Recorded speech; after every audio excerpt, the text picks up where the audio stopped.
Hello. Well, I watched Michael Wish's video, and I watched it twice. It was good. I remembered my own first experience at Memphis State University, a psychology class in an amphitheater where I could not well see the teacher or even adequately hear him.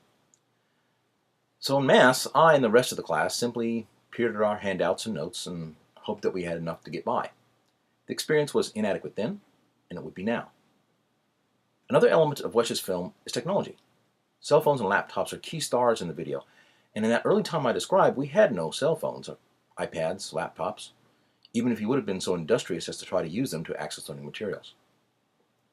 I believe the use of educational technology at a personal level, in the hands of even a kindergarten student, is not only here to stay, but will become ubiquitous. One day we will not remember a time when iPads, or something like them, were not present to use for learning. But not yet. Not in 5 or even 10 years, one might think, and that is because of the digital divide. In our textbook for this class, the digital divide, being specifically the continued lack of access to computers among some segments of our society, is brought up by Thorson as a barrier to technology use in education.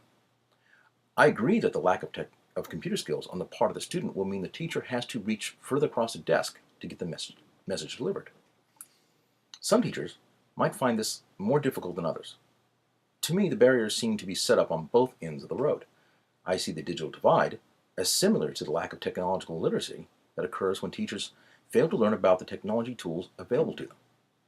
Thorson pointed out the student should not have to prop up the teacher. So what if a teacher does understand and use the technology? Done our first step, some teachers using technology in the classroom are not actually teaching. And Thorson brought out that the term electronic page turner, a derisive term to describe some computer-based training applications. This leads me to think that the technology might allow me to deliver my message to 1,000 students, but if the delivery is weak, boring, or the material is lacking, then of what value is the technology?